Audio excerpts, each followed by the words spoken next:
What is up, everybody? It is the Oracle at Motion here, coming at you with the New Year's Tarot reading for my Capricorns. So, as you can see here, we have this sigil, which is for acceptance, because it ties in with your Oracle card, which is going to be an overall theme for your year, which is ebb and flow. And as you can see, there's this purple mermaid there. So, the purple is the color of the crown chakra, and there's these tinges of white. When we really tap into our highest spiritual center, we are understanding and acknowledging the ebb and flow. We're kind of moving out of duality and into unity.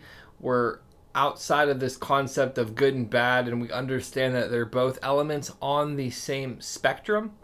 And we look at the spectrum as a whole, not the individual poles of that situation.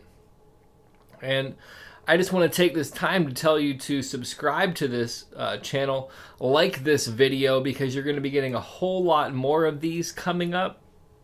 And then we'll jump into what's coming up for you this year.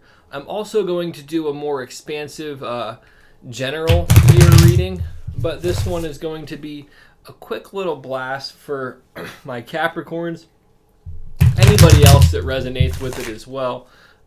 Just thought I would throw that out there for y'all. Do one more little shuffle. And let's see. The first one is, where can you benefit? So you have the Queen of Bows. Queen of Bows really is this woman who is connected mentally with a darker perspective.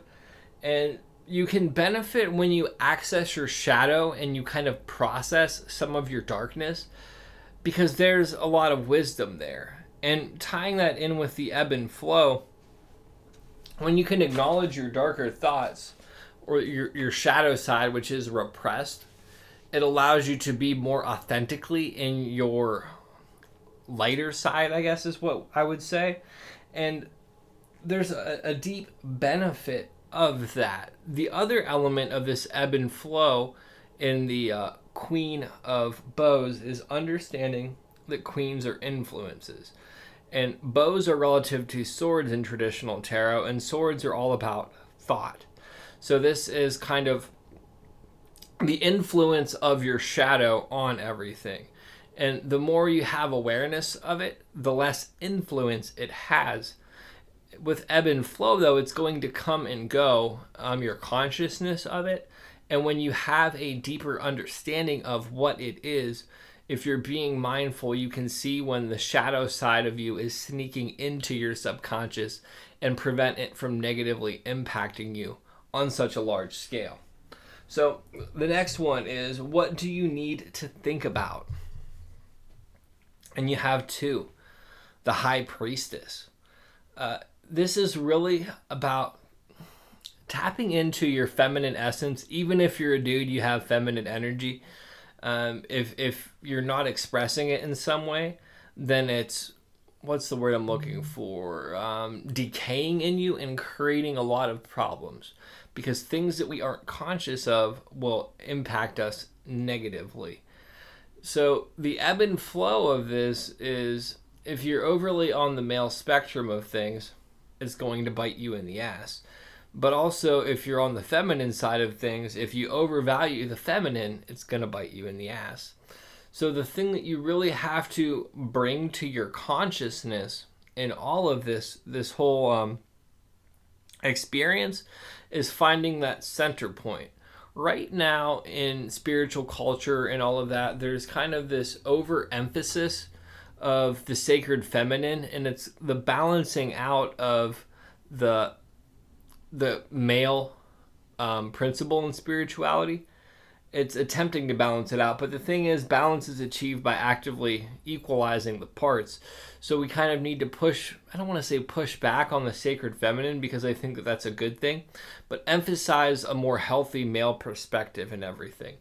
This is telling my men, though, that there is a gateway to the universe through your femininity, if you can access it and if you're brave enough to it, and that would be kind of more on the flow side of things, becoming more fluid and letting some things go. And for my women, it would be getting into a better relationship with that and stepping into your power more. Also, there's a lot of yellows and oranges. So yellow is navel chakra. Navel chakra is about sense of self. So you can tap into a deeper connection with the universe through sense of self. And then orange is sacral chakra, which is sexual energy and creativity. So you can tap into the universe more through healthy sexual choices and through consciously creating, whether it be through art, poetry, music, whatever your desired creation mechanism is. So now we will go to what you need to do. And we have the 9 of drums. So 9 of drums is the 9 of pentacles in traditional tarot. 9 is all about fruition. And this is about creating these new ideas, these new concepts in your life. And if you look there's this gentleman who is homeless kind of looking at these women that are dancing. You can't really see it clearly in the video, but there's 2 women here dancing. And to me, this is understanding that there's a deeper source of connection outside of what we may physically possess at the moment. Having been homeless at one stage in my life, there was a deeper sense of liberation that some people will never find.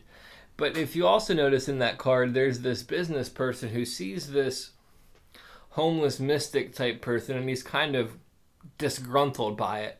So the person who has this deep material connection is off-put by this person who has this deep spiritual connection. So the fruition of all of this is going to be letting the ebb and flow grow in your life and detaching from the material on a deeper level and finding those subtle gifts in the spiritual through tapping into the goddess and through tapping into your shadow self. There's going to be a great deal of power in that, and that all comes back to acceptance, which is right there. And then finally, the challenge that is coming up. You have the 7 of bones. If you can look on this card, it's largely about facing your demons, quite literally, and the demon is on all these TVs at the foreground.